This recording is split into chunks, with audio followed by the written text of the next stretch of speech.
let me introduce Bessa to us shortly. Um, Bessa Mwansa is a human rights lawyer, gender equality advocate, and development leader with extensive experience advancing women's rights, children's rights, and social justice across Zambia and the Southern African region.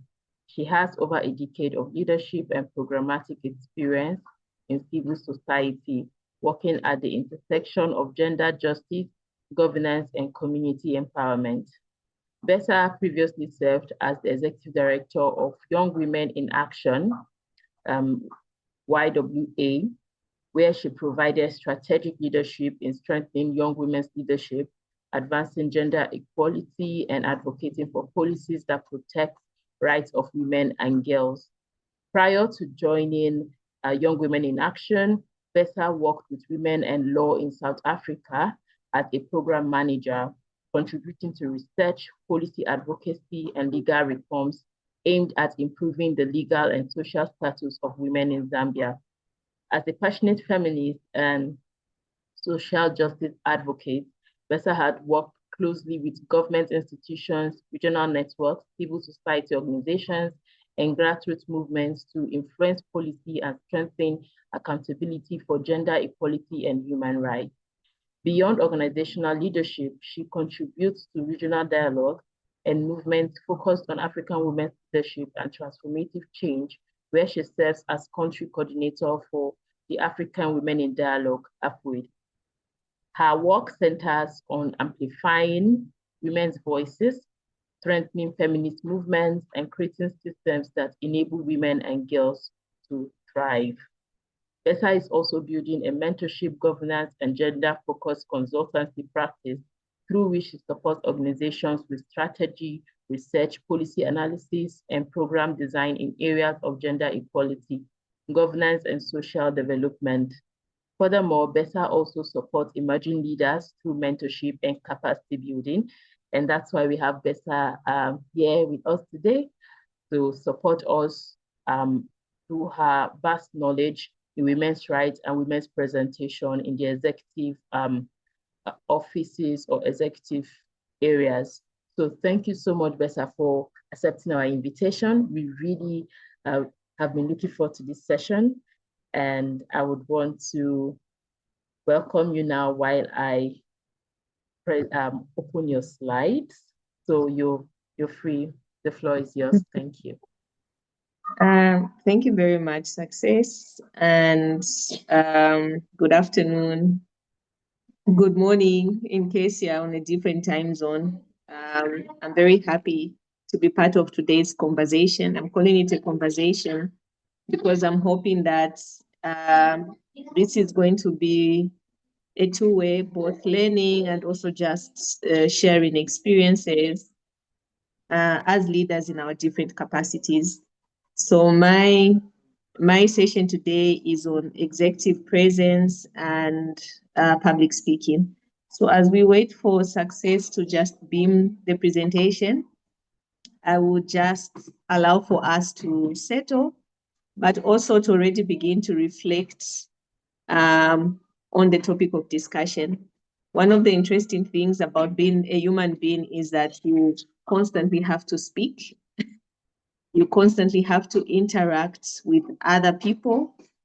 And regardless of your portfolio, regardless of your current status, public speaking is something that is very paramount for all of us. In the different spaces where we serve, we have to either make a presentation, we may have to attend an interview, whichever platform that is given to us, we have to be able to speak. And so today we are going to just go through and see how our capacity, I believe all of us on this call have the capacity. So this is just capacity enhancement and strengthening, but also sharing of best practices. So we'll go right into it. Of course, the first part is just getting an understanding of executive presence. I know the terminology might sound heavy, but it's actually just something that speaks to how we show up. Like I said, we are coming from different we're coming from different portfolios, we're coming from different backgrounds. So when we're talking about executive presence, we are basically talking about how do you show up?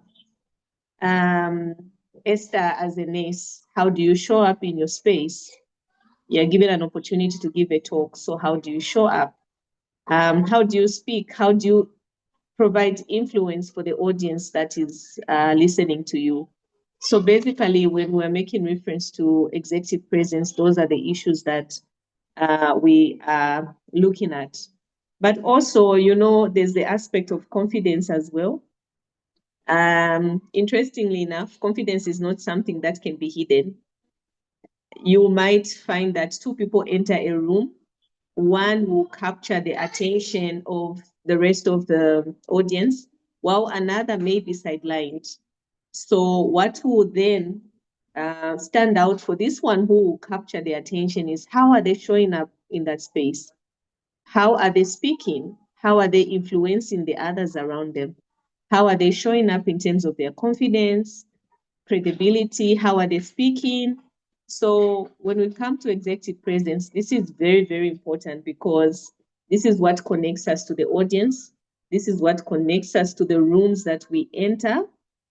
Like I had highlighted the issues of confidence, the issue of body language. How do you show up? What expressions do you present when you're in when you're in these different rooms? And also the message that you carry. You're given an opportunity to speak. What exactly is your message? Is it very clear? Is there clarity in your delivery? So that is very important because it borders on the influence that you're going to have in that actual room. So when we're talking about executive presence, just to emphasize, it's around how you show up, how you speak, how you influence. And when we talk about show up also speaks to how you dress. This is also very important because it also borders on how you're going to be perceived in that particular room, how your audience is going to receive, um, how your audience is going to receive your message. Success, please correct me. We only have women on the call, right? Yes, please. Yes, please. Okay. So that I don't give examples out of the context. Thank you for that clarity. So how you show up, how you dress, your presentation of your hair, your makeup, for those of us who use makeup. So all those actually have a bearing on our executive presence when we enter these rooms of influence. We can move to the next.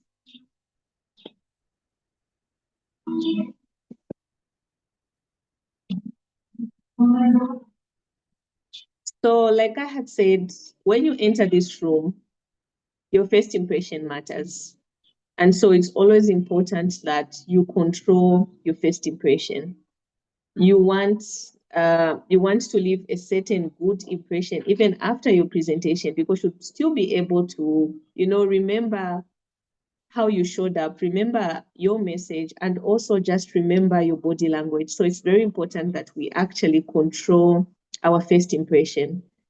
Like I said, the different rooms that we go into, regardless of your position or your status, the audience are from different backgrounds. Sometimes you might even walk into a room where you have different nationalities. Like on this call, I know we have ladies from different countries. And so even as you're making your first impression, there's the issue of your posture, your breathing, your eye contact, because those are the things that your audience will be noticing. Of course, if you're nervous, that is something that sometimes may destabilize your posture. And hence, it's very important that you control that. If you know, an example is there are certain individuals who may be shivering as they start their presentation. And that may show if, for example, this individual is holding a paper and you can see that, their posture is not composed. So when we're talking about you controlling the first impression. If you are such an individual, because some of these things just happen naturally, you may be accustomed to speaking in public, but then depending on the audience, it's very normal to feel nervous. But the key point here is that you need to control your impression. You need to control your posture. So if you're such an individual who, for example, may, as you begin your presentation, may be a bit destabilized or shiver, instead of holding a paper, you may want to maybe put it in a book, or cover it in such a way that your posture is not seen to be destabilized, but deep down you may know that, oh, I'm still trying to really find my footing. So there are different techniques that can be used to just help a public speaker be able to stay composed and also be able to give a good impression to the audience that they're delivering the different messages to. So it's very important that we control posture, we control our breathing, we maintain a steady eye contact so that we give a very good impression. We may move to the next slide.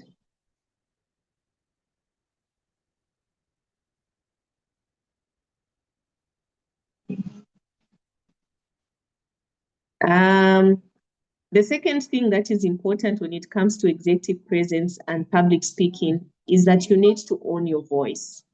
Each one of us speak differently. Some of us are very loud. Some of us might not have voices that are that audible. But when it comes to public speaking, we need to own our voice. We need to sound as natural as possible, because that is what is going to create authenticity into the presentation that we're making. The good part about the times that we're living in is that there are different devices that now you can use as you make presentations. Now we have microphones, we have speakers, we have all these different devices that are meant to amplify the voice. But even as you use these different devices that might be present, or even as you use your own natural voice, it's very important that you own your voice, because that also contributes to your confidence levels. You should be able to get the attention of the audience that you're addressing. And also, you should be able to show authenticity in terms of the message that you're putting across. So it's very, very important that we own our voice, because that also contributes to our confidence levels, but also just being able to capture the attention of our audience. There are times when you might be forced to, maybe use a different accent or use a different tone. When it comes to owning our voice, it's very important that we are very careful, because sometimes in trying to, sound a different way, you might actually begin to mispronounce words, or in your slang, your audience might not really capture what it is that you're trying to put across. So to avoid all those issues that may affect the delivery of your message, it's very important that we sound as natural as possible. We use a tone that we are accustomed to, so that we are able to be as clear and also as authentic as much as possible. We may move to the next one, please. So even as we are making our presentations in our different settings, it's also important that we learn to pause with a purpose. So as we're delivering our speeches, we need to make sure that we are as clear as possible. We are allowing our audience to absorb the message without overwhelming them with a lot of verbal overload, or where we are speaking too fast and it's very hard for our audience to actually be able to understand what it is that we are trying to put across. So the moment you begin to make your presentation, or the moment you are leading a conversation or chairing a meeting, it's very important that you are constantly reminding yourself to pause with purpose. Sometimes you have to breathe as a pause, just to ensure that your audience is actually following. And also, like I said, one of the things is around being calm. When you're nervous, the danger there is that you want to speak too fast, or you may want to speak too slow again and make it very difficult for your audience to follow through. So we need to be very strategic on how we pause even during our delivery of our messages so that we don't lose our audience, and we just make it easy also for our audience to be able to follow through. We may move to the next one.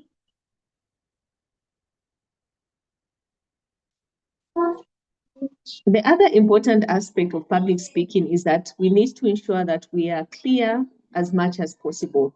Being clear does not mean that you're perfect, but it just means that you are audible enough and clear enough to be able to put across the information that you're trying to build. So it's important that we ensure that our messages are very understandable and memorable. How do we do that?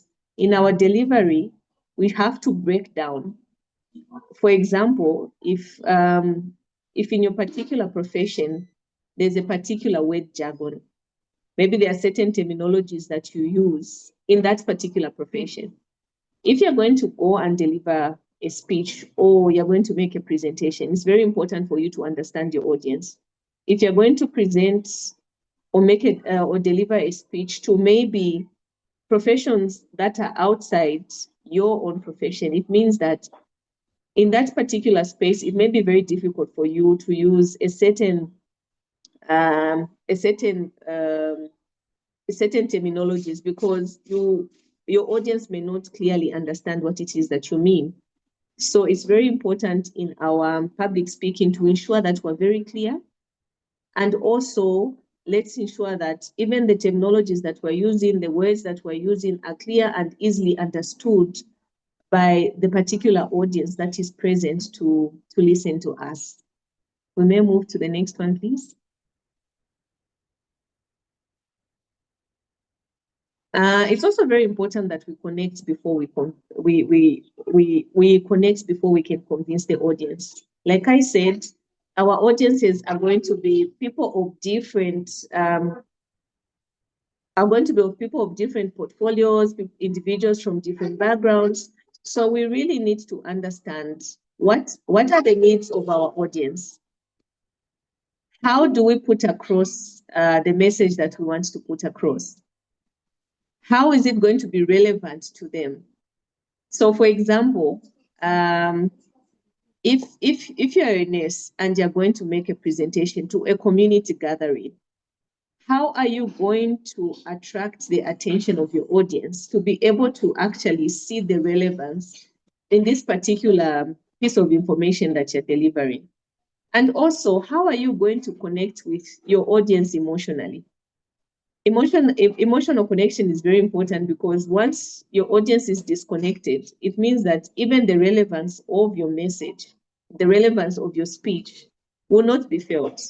So you also need to really understand your audience. So even as you're preparing your presentation, as you're preparing your talk, you need to do your background check and just get an understanding of who your audience are so that you're able to prepare adequately. And then also, relating experiences helps professional speakers to gain attention and openness. So sometimes your audience will only be able to relate with you if you give certain experiences. A practical example that I can give is for those of us who are either studying around issues of gender-based violence, or are already doing work related to gender-based violence. We know that when you're speaking to gender-based violence, these are personal experiences. So if you're going to go into a room and speak to this issue, it means that you need to give very practical experience examples so that your audience are able to relate, but also they're able to see the authenticity in the information that you're delivering. So, for example, under gender-based violence, if you're going to speak to issues of emotional abuse, even in your presentation, it will be very important for you to give examples that are relatable, experiences that are relatable. For example, you would say, if you're talking about emotional violence, we're talking about name calling, the use of abusive language. You should be able to give examples. Sometimes you might even have to narrow it down to even giving a local context or using a local language, so long as your audience is able to understand, so that they're able to relate to the experiences or the examples that you're giving. And by doing that, then you'll be able to capture the emotions of your audience and they'll be able to follow through. They may even forget certain parts of your presentation, but it's those examples that will continue to ring in their heads and they'll be able to replay the information that was relayed to them. So it's very important that we actually connect with the different audience, the different groups that we'll be presenting to. We may move to the next one, please.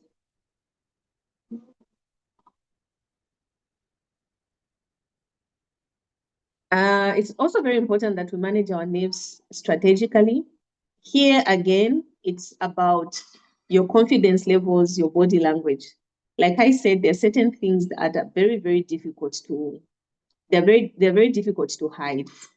If you're nervous and your body is shaking or your voice is not coming out the usual way that it does, all those are things that can actually affect your confidence. So it's very important that we manage ourselves. So you should be able to know what are your weak points.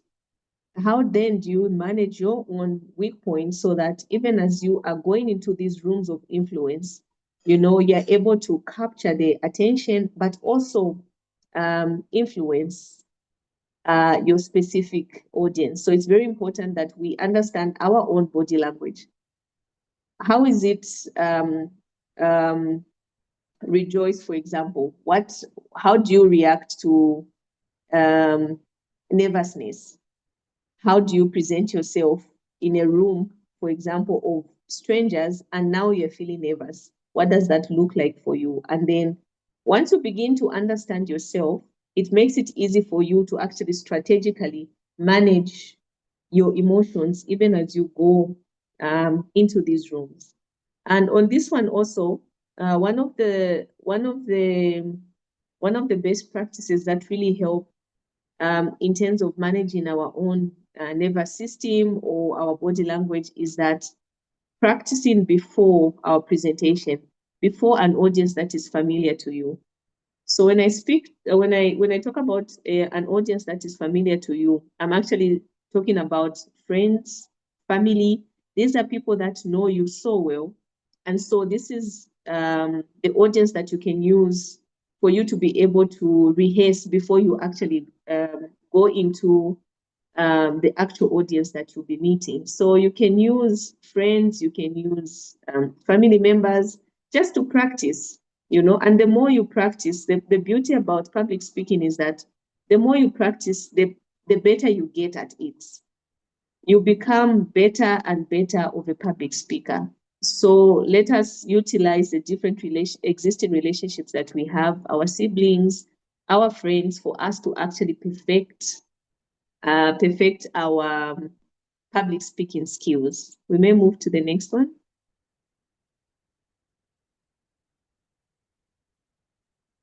Then at the end of the presentation or at the end of the conversation, we should be able to close with an intention. What does that look like? Firstly, we need to reinforce the message that we had started with. This just helps our audience to be able to remember. So you may have some talking points for your particular presentation, and those talking points the talking points that you may revisit in your summary as you end your presentation or as you end giving your talk. Secondly, also, it's very important for us to conclude with confidence.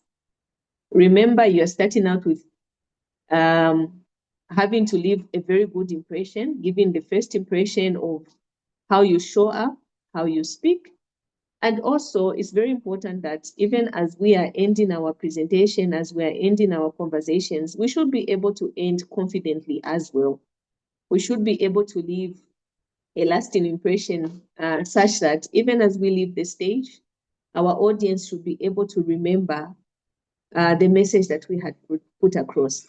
Then again, it's important that you guide your audience towards a reflection, a decision, or the next steps.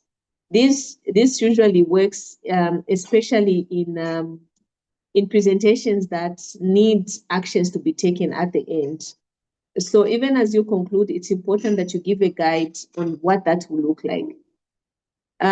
When we talk about concluding confidently, I'm sure we've heard of speakers who will even give a quote. Even as you give your quote, just ensure that your quote is very much related to your presentation. So if your presentation was centered around education, for example, or it was centered around health, it would be good to end with a quote that is centered around education, that is centered around health, so that you just give a lasting impression to the audience that you were actually making your presentation to. We may move to the next.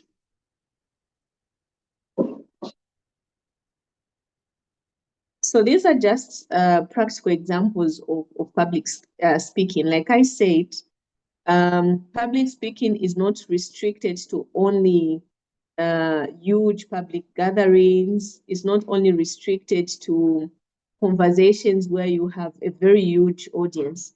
Public speaking is something that happens on a day-to-day basis, actually. So we have some examples there. Making a presentation. You are making a presentation, maybe in a staff meeting, or if you're a student, you are asked to make a presentation in front of your class. How do you go about it? Because that also borders on public speaking. So here we have this scenario of this young lady who's reading from slide to slide and is avoiding eye contact.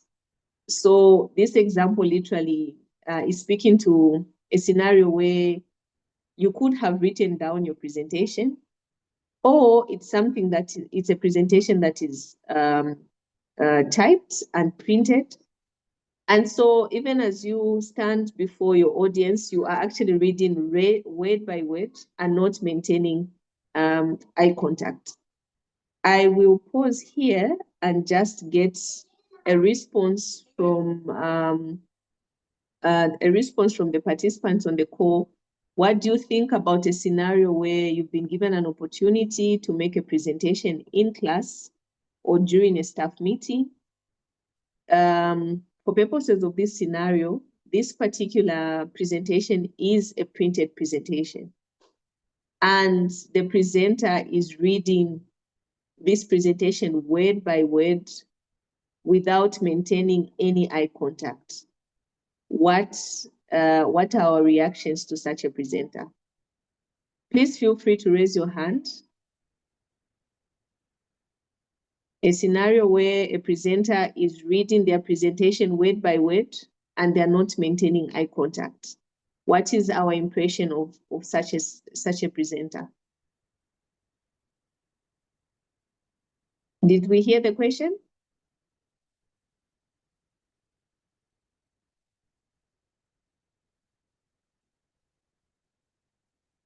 Success?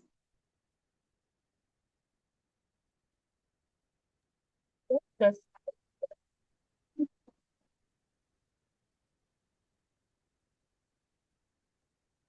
So for this particular slide, I just want us to just have a reflection. So the scenario is of an individual who is reading word by word or slide by slide and avoiding eye contact with their audience. What is our impression of this particular presenter? If you're unable to speak, you can put your response in the chat. Yeah, go ahead, Nadia.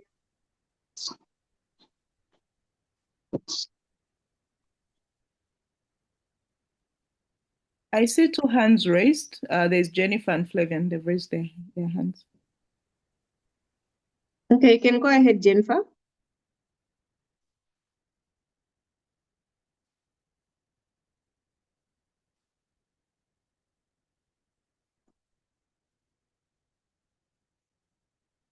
Hello, am I being heard?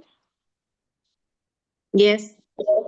Okay, so my opinion about the presenter. Thank you so much for the presentation so far. It's been very much enlightening. My opinion about the presenter who is not making eye contact and is reading through the slides would be that she's probably shy and not very conversant with the information on the slide. Mhm. Thank you for that. Thank you for that submission, Jennifer. We can have the second hand.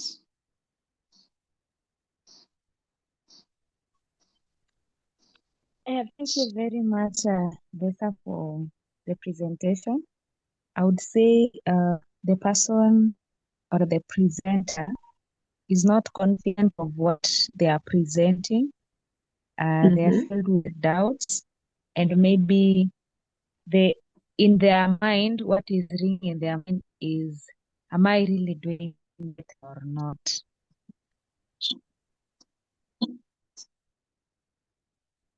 Thank you very much for those submissions. And indeed, if you're going to read word by word or slide by slide, the impressions you're giving to your audience is that you are not confident enough. You are also not conversant um, with the presentation that you're making, or like the previous speaker, you are actually doubting your own work. So that scenario is just highlighting um, it's just highlighting the issues that I had earlier alluded to. How you conduct yourself.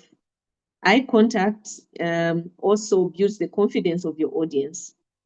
It shows them that, not only are you confident with what you're presenting, but you also have regard and respect for your audience. And hence you being able to maintain eye contact. So it's very important for us to actually prepare our presentations beforehand so that even as we walk into these rooms, you are confident enough to just speak to your talking points and not necessarily go, word by word in your particular presentation. So we need to ensure that we draft talking points that will just help us, sometimes even as reminders of what it is that we are trying to put across. So thank you very much. It's important that we maintain eye contact, but also we should have understanding of the context or the content of our presentations. The second scenario is a job interview.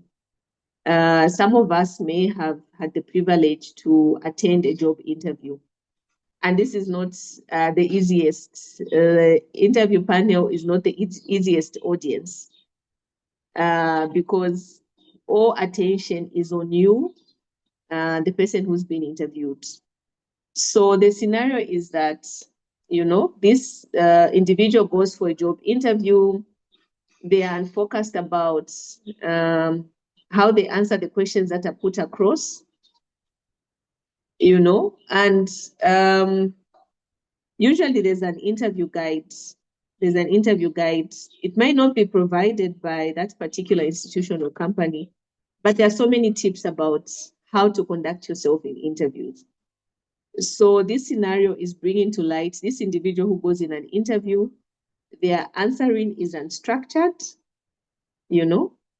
and so they're being asked questions, even the answers that they are giving are unfocused. They are not properly structured. In such a scenario, what would be our impression of this individual who's come for this particular interview? What would be our impression in this scenario of this individual who's walked into an interview room? They are being asked questions, their answering is unstructured, they just seem all over the place. What would be our impression of such an individual? Please feel free to raise your hands or to put your responses in the chat.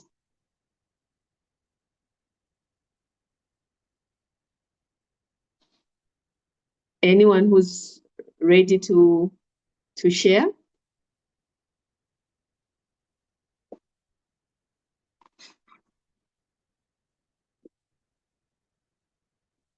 So I'm seeing Perpetual saying lack of preparation. Yes.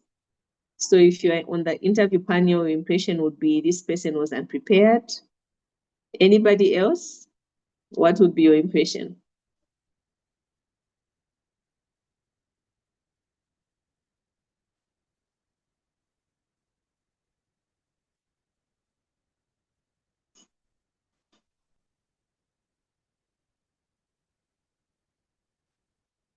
Lack of confidence. Thank you, Rejoice.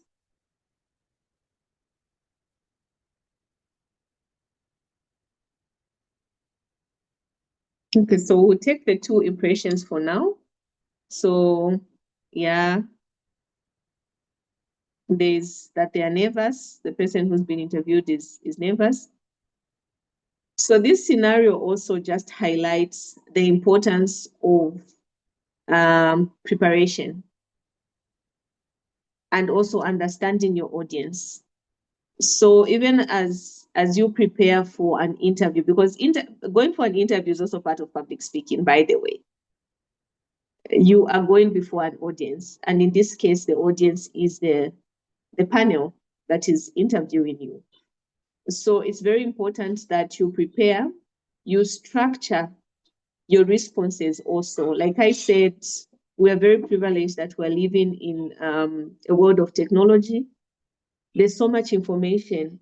There's so much information out there on the tips on how one should prepare for an interview.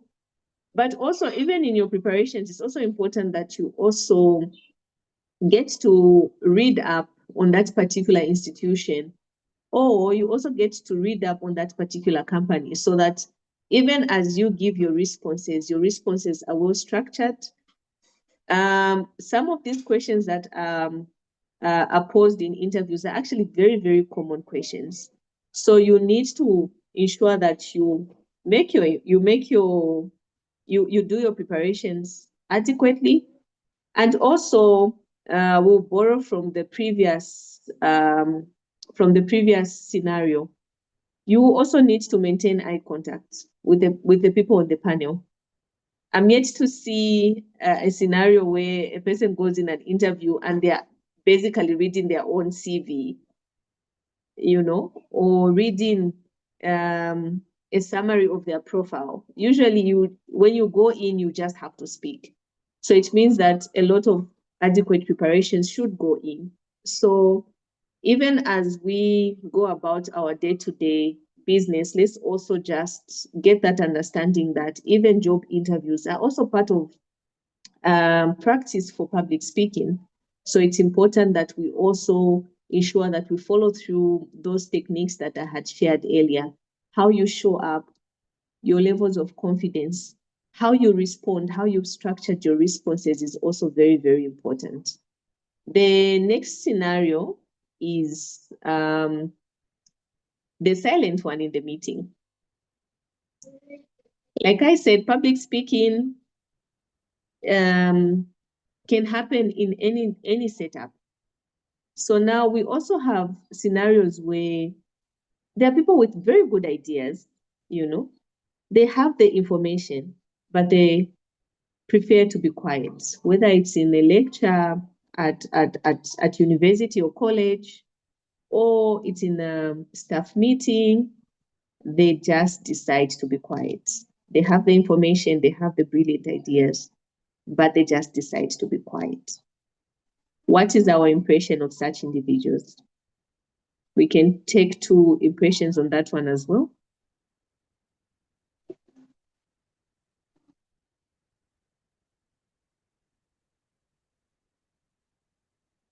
What would be our impression? If it's a colleague or a friend, you even know that this is somebody who's very brilliant and they have very brilliant ideas.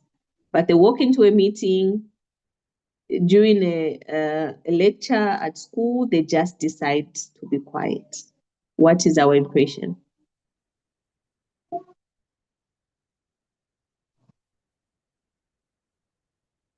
So there's fear of misunderstanding, fear of being misunderstood. What do others think? In theory, complex, yes. That they do not know anything about what is being discussed, yes. These are very, very correct impressions. I believe each one of us has something to say in the different setups where we are. If you're a student, there will always be something that you can contribute to. Of course, nervousness and fear of giving a wrong point. One interesting example I'll give you is, when it comes to politicians, I don't know about the other countries. I think these are the most confident individuals. They will speak even if they do not understand the subject matter. They will have something to say because for them, their voice matters. It's not about, sometimes for politicians, it's not even about saying the correct thing, but it's actually about being heard. And somebody going back home and knowing that, oh, just me saying what I said, somebody knew that I was in attendance. So that is the level of confidence that most politicians have. So even as we are having today's session, it's just important for us to know that it's important for us to speak up, regardless of the settings that we find ourselves in, whether it's in a school setup, whether it's in a work environment. It's important that we speak up. It's part of public speaking. Also, it's important to share your perspective. The good part with interactions and all is that it's okay to even say the wrong thing, and sometimes there are certain safe spaces where there's even a disclaimer to say there are no wrong answers. That's just meant to, create confidence in participants to be able to speak. So I would, from this scenario, I would just like to encourage each one of us to remember the slide that talked about owning our voice. Wherever we are, please let's just practice to speak up. And also let us share our perspective, regardless of the response that you will get from the other people in the room. Your perspective matters. So it's important that we always add our thoughts to conversations, even if you're not the presenter in that particular scenario. It's important that you speak up if you have an idea or you have a perspective that you'd like to share. These also are what actually amplifies our voices, but also enhances our public speaking skills. The next scenario is the passionate advocates. So in this scenario, we have this person who's very passionate. The example we'll give is gender. They are very gender inclined. They're very passionate about gender issues, but they are very scattered when it comes to talking or delivering or putting across the message. What would be our impression of such a presenter or such an individual? They're very passionate about the subject matter, but they have a very scattered talk or a very scattered way of delivering the information or the message. What would be our impression of such an individual?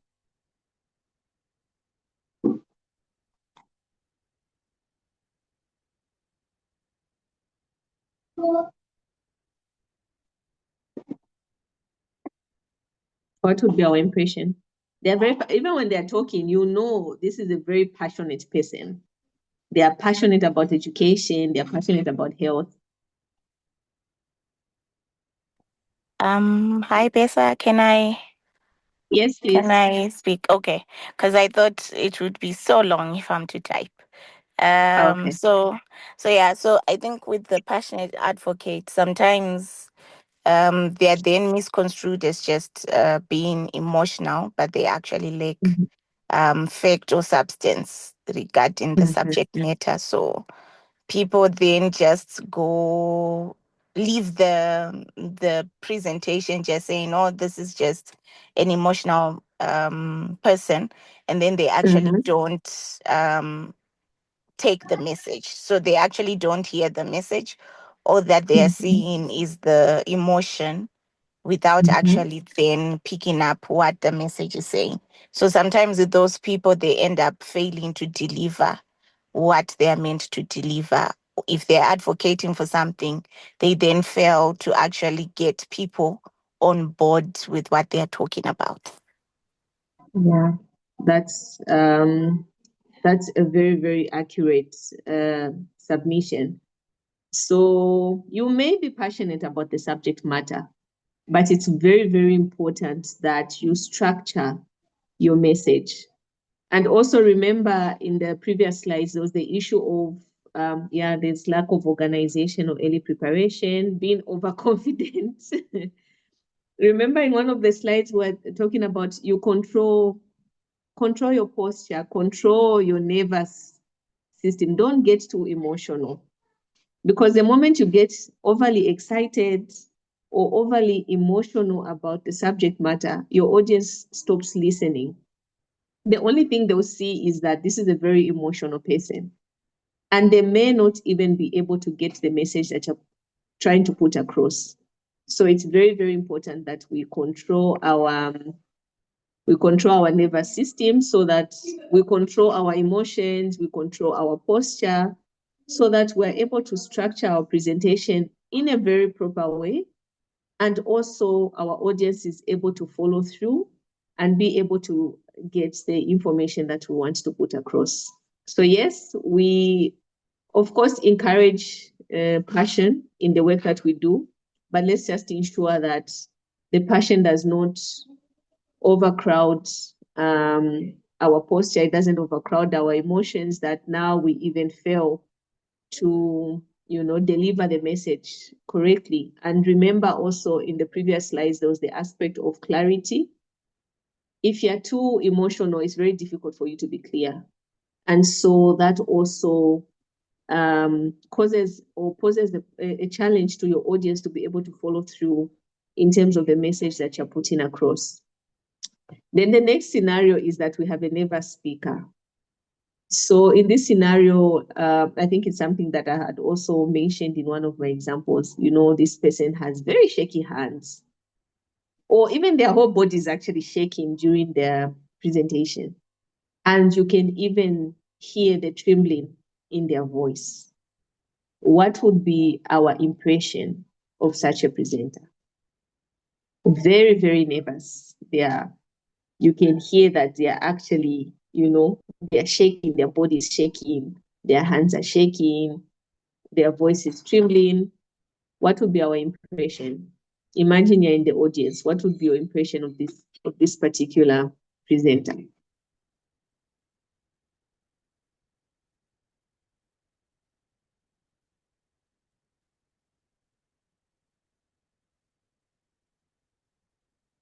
Anyone who would like to speak or comment in the chat?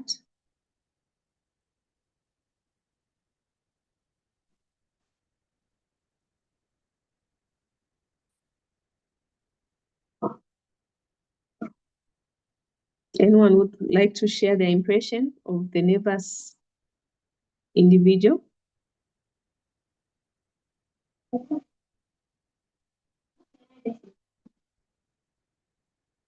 Lack of confidence, yes.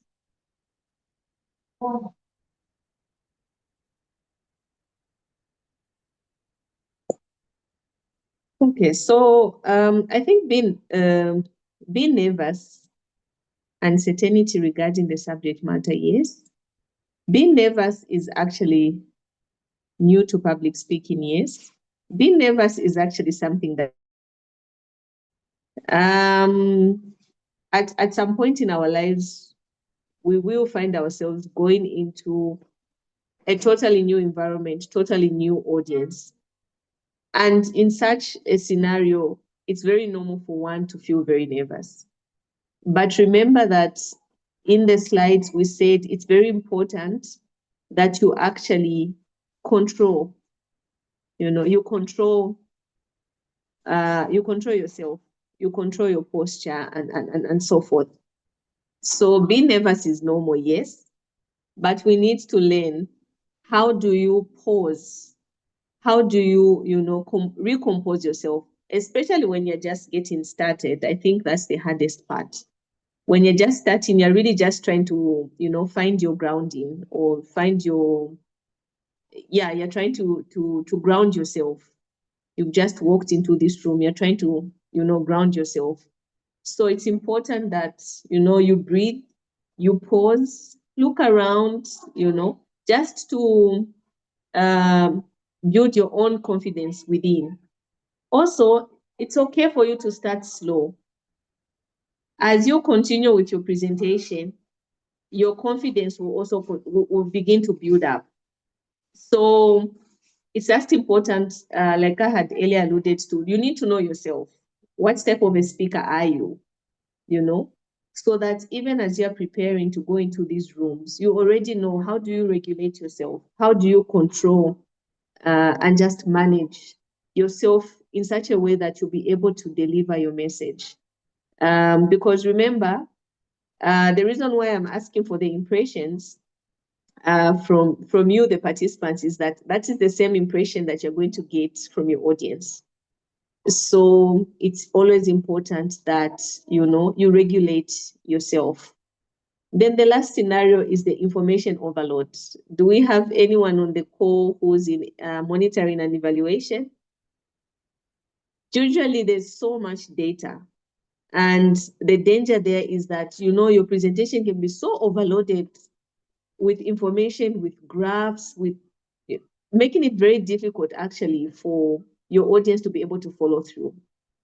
So it's very important that we simplify our information. It's important that we, structure our presentations in such a way that our audience will be able to follow through. So please, let's just be very conscious about information overload, even as we prepare our presentations. So the last two are really just best practices, the power of story. I had mentioned that it's very important to give practical experiences or examples, even as you're delivering your information, because it's those stories that are going to help you connect with your audience, but also your audience to be able to connect with you and be able to follow through in terms of the information that you want to deliver. Also, it creates authenticity. If sometimes your audience will only be able to relate with you, the presenter, if you give authentic examples. That gives them the confidence to say, oh, so this particular presenter actually can relate with the issue. They have an understanding of the subject matter. So please, even as we make presentations, regardless of the setup, let's use practical examples. Let's use practical experiences that will make it easy for us to relate with the audience and also our audience to be able to relate with us. And the last part is really just emphasizing on ending with a very good note or ending on a good note. You need to leave a very strong note. You need to leave a very good impression, such that even as you leave the stage, if it's in a staff meeting or any other in-house gathering or its conversations with colleagues and friends, be able to end on a good note so that even the audience is left with a good impression about the message that you were actually putting across. So these are the scenarios that I wanted us to really just think through on a practical level and also give our own personal impressions, because like I said, it's the same impressions that we give that the audience is also going to give about us, even as we deliver different presentations, as we conduct sessions, as we have conversations in the different spaces that we are privileged to serve. So it's just very important for us to remember the tips that I had shared earlier, how you show up, your body language, your confidence, your understanding of the subject matter, maintaining eye contact, how you structure your presentations. And also, as I end my my presentation, I just really want to emphasize that public speaking is not just about a large audience. It can even be in a small setup. It can be in an interview. It can be conversations with colleagues. But it's very, very important that we actually enhance our public speaking skills.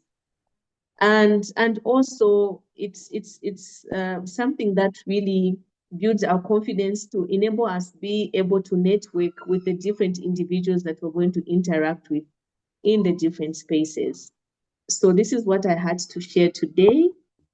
I will leave room for questions for those seeking clarity, and anyone else who would want to share a best experience or a best practice when it comes to public speaking. So I end here. Over to you, Success. Thank you so much, Bessa. This presentation was really packed and I've learned a whole lot. And thank you for the interactive session on how our own perception definitely is the perception of people who listen to us when we speak. So something happens to me. Please, ladies, let's get your questions right. But I just want to ask this while our questions come in. Sometimes when I speak, I lose my train of thought. It's like what I wanted to talk about. I was speaking, but then it's like I don't know how to explain it. And then I struggle. And then there's this would I say I'm using a lot of filler words because I've lost my train of thought, and then I come back. But I was wondering if there is a technique that can help in that kind of situation when someone is speaking and then you lose your train of thought. How can you maneuver that situation so it doesn't come out like you are unprofessional?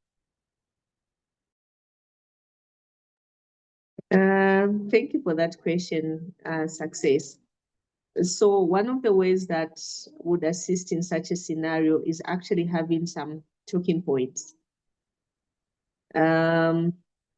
Just to remind you or to take you back to what exactly it is that you're supposed to be speaking to, or what it is, the message that you want to put across.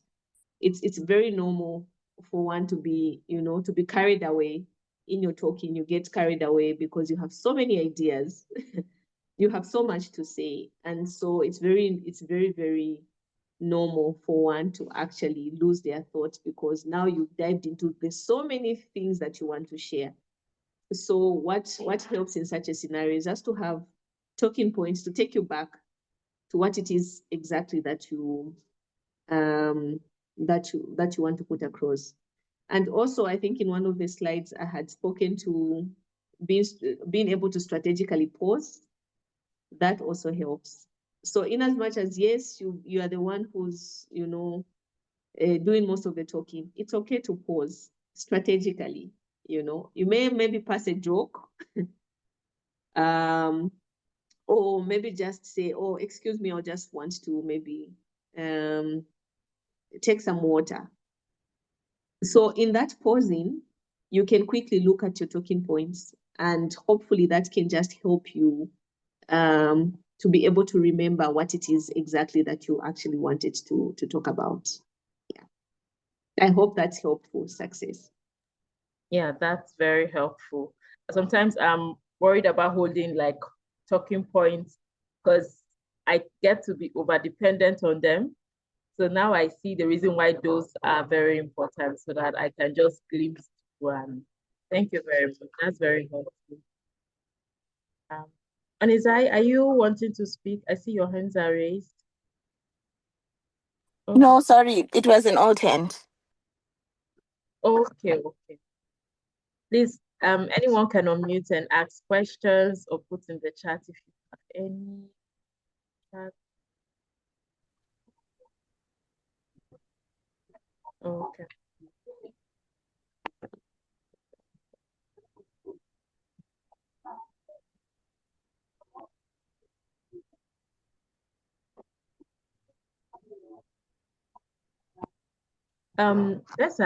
This just came to mind too. there are times when you want to speak and you get into a room and there seems to be, everyone seems to be distracted doing different things, or like the attention is very divided. As a professional, how do you bring, like, get that attention? Is there a technique you use or something that helps you bring the attention to yourself so that people would listen to you? Thank you.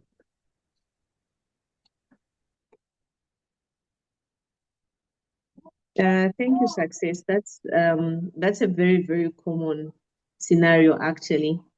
So, firstly, one of the things that will capture the attention of your audience is how you show up. It's something that was also highlighted in one of the slides. So sometimes when you walk in the room, how you show up also is going to capture the attention of your audience. So it's very important, taking us back again, to knowing who your audience is, so that you're able to prepare adequately. An example that I would give is, imagine you're going to a community dialogue. Yeah, you're going to speak to community members, and you walk in dressed so differently, out of context. Even as you go and stand on that podium, it will be very difficult for you to capture the attention of your audience. So firstly, it's important for you to know your audience in advance so that you show up appropriately, because just you walking in that room is going to capture the attention. Secondly, it's also good practice to have some icebreakers. What are those icebreakers that you're going to use to just, bring the audience in the room and make them know that, it's time for them to actually be attentive and listen. So you could choose different icebreakers depending on your audience. Sometimes it could even just, as you start your presentation, maybe you would just want to put up a song as an icebreaker. Everyone will be talking and, trying to catch up. The moment this song starts playing, the attention shifts, because now they know, oh, we're going into a session. Or you could have a very, very short video that is going to capture the attention of your audience. Or you could actually just have put up questions that are going to make your audience actually sit up and listen. So maybe you may pose questions like, oh, before we do our introductions, I just want to know, what's your favorite color? Already, that's going to be a wake-up call. And I don't know if any of us have ever been in a room where somebody asks your favorite color, and at that point you really need to think and remember what the color is. And in just that moment, you are awakened to the fact that now you are going into a session and you need to pay attention. So icebreakers help. How we show up also helps. But I re-emphasize, please, let's do our background check. Let's understand our audience so that we may design appropriate icebreakers and also show up appropriately for us to be able to capture the attention of our audience. Yeah. Thank you so much. That question, what's your favorite color, even caught my attention while you were, because I was like, oh, what's my favorite color? So that's a very good one. Thank you very much. Just so I don't take much of our time, I see in the chat the appreciation messages. Thank you. I also see a message from Precious before I dropped off. I don't know if you've been able to talk on her message. She said, I really get nervous after a lot of practice. So, okay. Okay, I think she's just making a comment. So thank you very much, everyone. Thank you, Precious, for sharing that with us. I would Hand over to Phoebe. Phoebe, are there any announcements that you need to make before Bessa comes in for her final thoughts? Nothing, but before I come in, thank you so much, Bessa, for your time. Thank you for the great presentation. I did learn a lot as well. Thank you also, ladies, for your time, for coming in on a Saturday afternoon just to come and learn with us on this session. We don't take your presence for granted and for your participation, because sometimes when the session is just the speaker speaking, it feels like you're in a lecture all over again.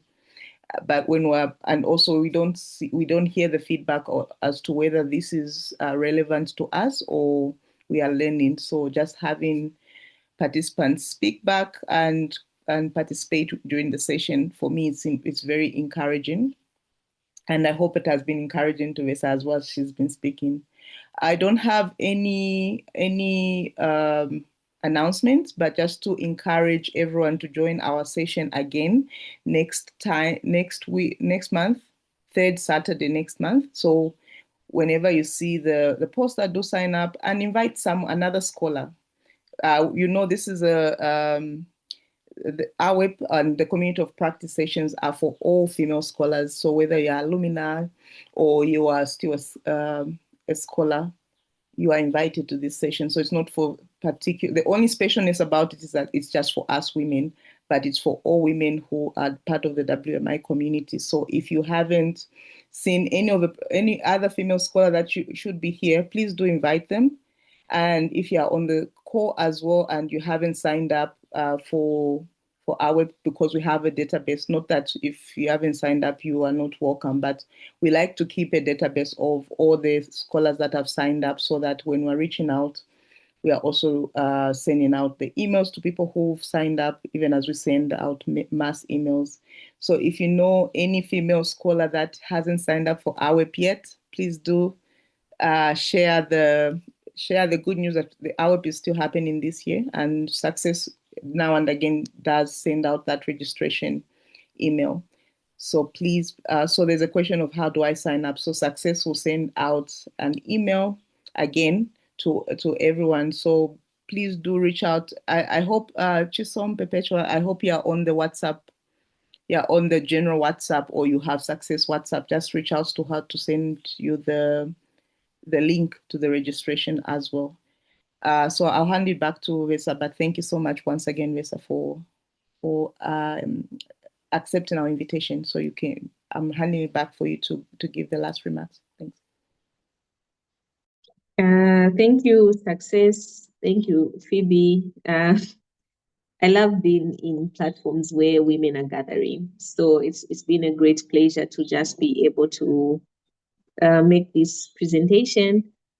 But also, I feel very encouraged as well with the feedback that I've gotten, and I'm happy that the session has been insightful, and just to encourage us women to speak up.